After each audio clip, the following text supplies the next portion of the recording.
Andhra Pradesh tax practitioners and consultants association ఆధ్వర్యాన GST and income tax అంశంపై గుంటూరులో ఏర్పాటు చేసిన వన్ డే సెమినార్ కార్యక్రమంలో గ్రామీణ అభివృద్ధి కమ్యూనికేషన్ శాఖ కేంద్ర సహాయ మంత్రి డాక్టర్ పెమ్మసాని చంద్రశేఖర్ ముఖ్య అతిథిగా పాల్గొన్నారు.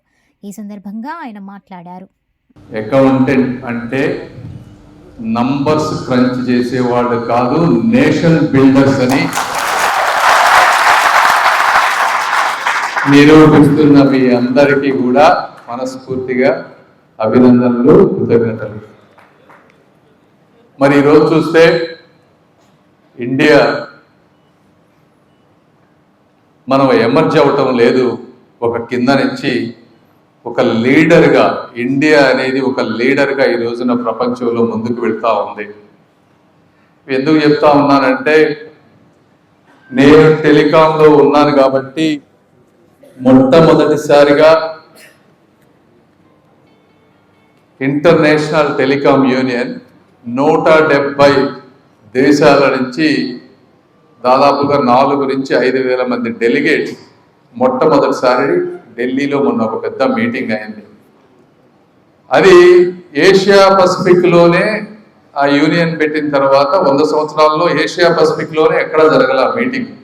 అమెరికా, యూరోప్, మిగిలిన ప్రాంతాల్లో జరిగేటువంటి ప్లేస్లో మొట్టమొదటిసారిగా వాళ్ళు 4,000 మంది వచ్చి మనం ఆర్గనైజ్ చేసిన విధానం కానీ, మన స్టార్టప్ ఎకో సిస్టమ్ కానీ, ఒక పాజిటివ్, ఒక వైబ్రెంట్ ఎనర్జీ కానీ చూసి చాలామంది ఆశ్చర్యపోయారు.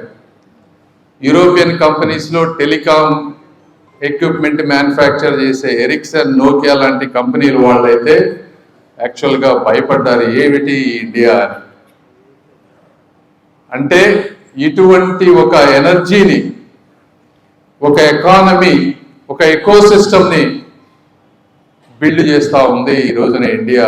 అది కూడా వాస్తవంగా కూడా చెప్పాలి, నరేంద్ర మోదీ గారు పడేటువంటి కష్టం, ఆ విజన్ అన్నిటి, అంటే నేను దూరంగా ఉన్నప్పుడు అభిమానించేవాడిని వారిని దూరంగా ప్రధానమంత్రిగా, కానీ గవర్నమెంట్లోకి వెళ్ళిన తర్వాత అన్ని వ్యవస్థల్ని కోఆర్డినేట్ చేసుకొని ఒక విజన్తో ఒక దేశాన్ని ముందుకు తీసుకువెళ్ళడం ఎంత కష్టమో నాకు అర్థమైంది. ఈ కష్టం చూసిన తర్వాత నారా చంద్రబాబు నాయుడు గారి మీద, నరేంద్ర మోదీ గారి మీద ఇంతకు ముందు నాకు 100 రెట్ల అభిమానం ఉండేది, ఇప్పుడు 10,000 రెట్ల అభిమానం పెరిగింది. వాళ్ళని నిజంగా ఎంతో సాక్రిఫైస్ చేయాలి ఇవన్నీ చేయాలంటే. ఈ విధంగా ముందుకు వెళ్తున్నటువంటి ఒక ఇండియన్ ఎకానమీకి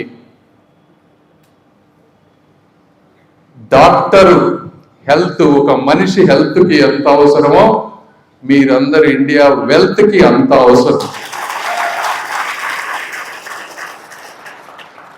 మీరు పెట్టే సిగ్నేచర్స్